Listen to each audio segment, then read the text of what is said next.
ഈശോയുടെ നാമത്തിൽ നമുക്ക് ഒരിക്കലും കൂടെ ഒന്നിച്ചായിരിക്കാൻ ഇതിന്റെ കർത്താവ് ഇടനീനോട്ടെ കർത്താവിനെ സ്തുതിക്കുകയാണ്. ഇതിന്റെ മുഖാന്തരം കണ്ടുകൊണ്ടിരിക്കുന്നവർ ചെറിയൊരു ഭാഗം മാത്രമാണ് ഇന്നത്തെ വചന ശുശ്രൂഷയ്ക്ക് ഞാൻ എടുക്കുവാൻ അതിനോട് പങ്കുവയ്ക്കാൻ ആഗ്രഹിക്കുന്നത് കൊണ്ട് ഇത് മുഴുവൻ കണ്ടിട്ടേ ഓർമ്മയാവുന്ന പ്രത്യേകം ഞാൻ ഓർമ്മിപ്പിക്കുകയാണ്. എബ്രായർ 12-ാം അധ്യായം അതിന്റെ 18 വാക്യങ്ങൾ നമുക്ക് താഴോട്ട് വായിക്കാവുന്നതാണ്. സ്ഥൂലമായതും തീ കത്തുന്നതുമായ പർവ്വതത്തിന്റെ മേഘതമസ്, ഊരിരുട്ട്, കൊടുങ്കാറ്റ്, കാഹളനാദം, വാക്കുകളുടെ ശബ്ദം എന്നിവയ്ക്കും അടുക്കലല്ലോ നിങ്ങൾ വന്നിരിക്കുന്നത്. എന്നെ കണ്ടുകൊണ്ടിരിക്കുന്ന കേട്ടുകൊണ്ടിരിക്കുന്ന സ്ഥലങ്ങളോട് ഞാൻ പറയുകയാണ്, നിങ്ങളെ ഭയപ്പെടുത്തുന്ന ദൈവിക ചിന്തകളുടെ മുമ്പിലല്ല നിങ്ങളായിരിക്കുന്നത്.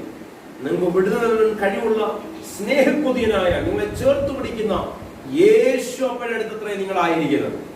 ഹല്ലേലൂയ. പഴയ നിയമത്തിൽ ദൈവത്തെ പറ്റിയുള്ള കൺസെപ്റ്റ്, ദൈവത്തെ പറ്റിയുള്ള വിശ്വാസം, ദൈവം കേൾക്കുമ്പോൾ തന്നെ യഹൂദന്മാർ പേടിച്ചു വിറച്ചിരുന്നു. കാരണം ദൈവം ഇറങ്ങുന്നിടത്ത്, ദൈവ സാന്നിധ്യം വെളിപ്പെടുന്നിടത്ത് തന്നെ അയ്യോ ഞങ്ങൾക്ക് താങ്ങാൻ പറ്റത്തില്ലേ എന്ന് അവർക്ക് നിലവിളിക്കേണ്ടതായ അനുഭവങ്ങൾ ഉണ്ടായി. അതാണ് ഒരു വർണ്ണനയാണ് ഇവിടെ നമുക്ക് കാണാൻ കഴിഞ്ഞിരിക്കുന്നത്. നിങ്ങൾ അങ്ങനെ ഒരു തലത്തിലല്ല ആയിരിക്കുന്നത്. നിങ്ങളുടെ ഹൃദയത്തിലെ ചിന്തകളെയും വിചാരങ്ങളെയും നിങ്ങളുടെ ആഗ്രഹങ്ങളെയും ഇഷ്ടങ്ങളെയും ഒക്കെ അറിയുന്ന ഒരു ദൈവം, സ്നേഹക്കൊതിയനായ തമ്പുരാൻ. എത്ര കടുംചുവപ്പായ പാപത്തിന്റെ ശക്തി നിങ്ങളുടെ മേൽ വാഴുന്നുവെങ്കിലും അതിനെ കഴുകി തന്റെ രക്തത്താൽ കഴുകി ഹിമം പോലെ ആക്കുവാൻ കഴിവുള്ളവന്റെ വ്യാപാര ശക്തി, അതിന്റെ മുമ്പിൽ അത്രേ നിങ്ങളായിരിക്കുന്നത്. ആ ശബ്ദം കേട്ടവർ ഇനി ഒരു വചനവും തങ്ങളോട് പറയല്ലേ എന്ന് അപേക്ഷിച്ചു. ഇനി ഇത് കേൾക്കാനുള്ള ത്രാണി ഞങ്ങൾക്കില്ല, ഞങ്ങളെ ഭയപ്പെടുത്തുന്നു, ഞങ്ങളുടെ ഉള്ളിൽ ഭയം ജനിക്കുന്നു. സ്തോത്രം. ബാക്കി വായിച്ചാട്ടെ. ഒരു മൃഗമെങ്കിലും ദൈവ സാന്നിധ്യമുള്ള പർവ്വതത്തിന്റെ അടുത്ത് ഒരു മൃഗം വന്ന് അതിനെ സ്പർശിച്ചാൽ എന്ത് ചെയ്യണം? കല്ലെറിഞ്ഞു കൊല്ലണമെന്ന് എന്നുള്ള കൽപ്പന അവർക്ക് സഹിച്ചുകൂടാനും. അത്രത്തോളം ഭയം ജനിപ്പിക്കുന്ന ഒരു കൽപ്പനയുടെ അടിത്തറ. ബാക്കി വായിച്ചാണ്. മോശ എന്ന് പറഞ്ഞു, കൽപ്പനകളെയും നിയമങ്ങളെയും ചട്ടങ്ങളെയും പ്രമാണങ്ങളെയും ജനത്തിന് മുമ്പാകെ കൽപ്പിച്ച് ജനത്തിനെ ശരിയായ പാതകളിലൂടെ നടത്തുവാൻ ദൈവത്തിന്റെ ആലോചന പ്രകാരം ഇറങ്ങിത്തിരിച്ച ശ്രേഷ്ഠ പ്രവാചകനായത്. ആ പ്രവാചകൻ പോലെ എന്ത് ചെയ്തു? ആ വഴി നടത്തുന്ന ആ ഗ്രേറ്റ് ലീഡർ പോലെ എന്ത് ചെയ്തു? പേടിച്ചു ഭയന്നു പോയി. താൻ പോലും മറ്റൊന്നും ഭയപ്പെട്ടു പോകുന്നു ആ സാന്നിധ്യത്തെ ഓർത്ത്. ഹല്ലേലൂയ. ആ കാഴ്ച ഭയങ്കരമായിരുന്നു. ജീവനുള്ള ദൈവത്തിന്റെ നഗരമായ സ്വർഗീയ യെരൂശലേമിലും അനേകായിരം ദൂതന്മാരുടെ സർവ്വസംഘത്തിലും സ്വർഗത്തിൽ പേരെഴുതിയിരിക്കുന്നു. ആദിജാതന്മാരുടെ സഭയ്ക്കും എല്ലാവരുടെയും ദൈവമായ ന്യായാധിപതിക്കും സിദ്ധന്മാരായ നീതിമാന്മാരുടെ ആത്മാക്കൾക്കും പുതിയ നിയമത്തിന്റെ മധ്യസ്ഥനായ യേശുവിനും ഹാബേലിന്റെ രക്തത്തെക്കാൾ ഗുണകരമായി സംസാരിക്കുന്ന പുണ്യാഹ രക്തത്തിനും അടുക്കൽ അത്രേ നിങ്ങൾ ഇന്നായിരിക്കുന്നത്. കുറച്ചു കാര്യങ്ങൾ നമ്മൾ മുമ്പേ അപ്പോസ്തലൻ പൗലോസ് എബ്രായ സഭയ്ക്ക് എഴുതിയ ഭാഗങ്ങൾ വായിച്ചു മനസ്സിലാക്കി. ഭയം ജനിപ്പിക്കുന്ന ഒരു വസ്തുതയുടെ അടുത്തല്ല നിങ്ങൾ ആയിരിക്കുന്നത്. അത് കണ്ടവരും കേട്ടവരും ഒരുപോലെ എന്ത് ചെയ്തു? പേടിച്ചു വിറച്ചു.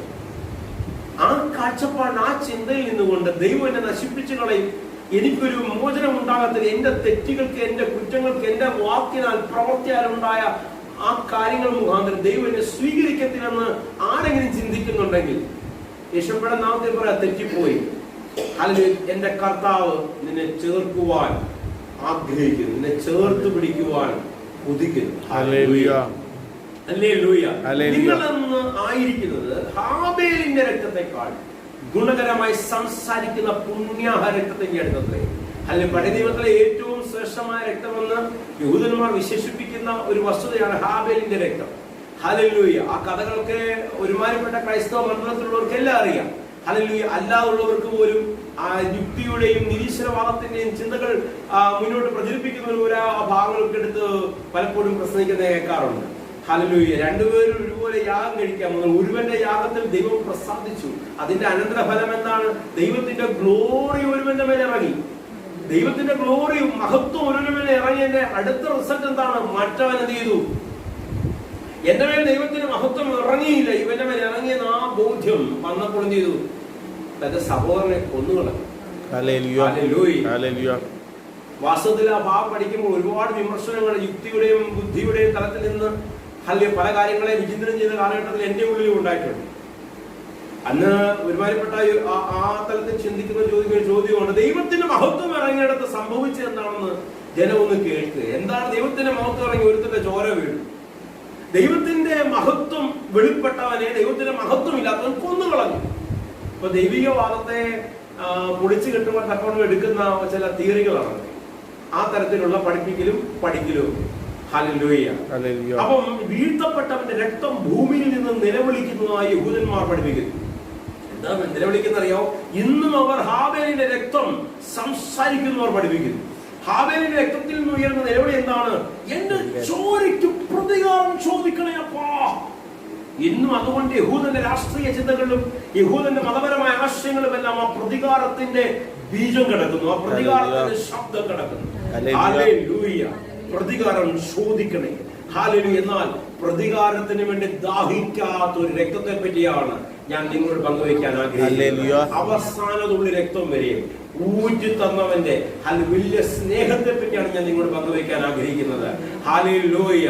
ഹല്ലേലൂയ. തീർന്നോ ഇല്ലയോ എന്ന് പരിശോധിക്കാൻ വേണ്ടി ഹല്ലേലൂയ മാറത്തോട് കുത്തി ഇറക്കുന്നവനോട് പോലും ക്ഷമിച്ച തമ്പുരാന്റെ മഹാകൃപ, ചാട്ടവാറോട് ആഞ്ഞടിക്കുന്നവരോട് പോലും പൊറുക്കണമേ എന്ന് നിലവിളിച്ചവരോട് ആ വിളിച്ചവന്റെ സ്നേഹത്തെ പറ്റിയാണ് ഞാൻ നിങ്ങളോട് പങ്കുവയ്ക്കാൻ ആഗ്രഹിക്കുന്നത്. ആ രക്തം നിങ്ങളെ കഴുകും, ആ രക്തം നിങ്ങളെ ശുദ്ധീകരിക്കും.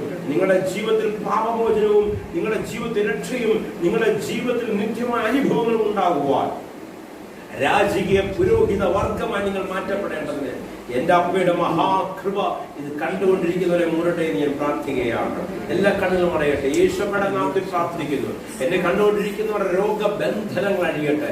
ഹല്ലേലൂയ. കാഴ്ച മങ്ങുന്ന ചിലരെ എന്റെ അപ്പ തൊടുകയാണ്. യേശുവയുടെ നാമത്തിൽ വലിയ വിടുതലുകൾ സംഭവിക്കട്ടെ, വലിയ അത്ഭുതങ്ങൾ സംഭവിക്കട്ടെ, വലിയ സാക്ഷ്യങ്ങൾ ഉളവാകട്ടെ.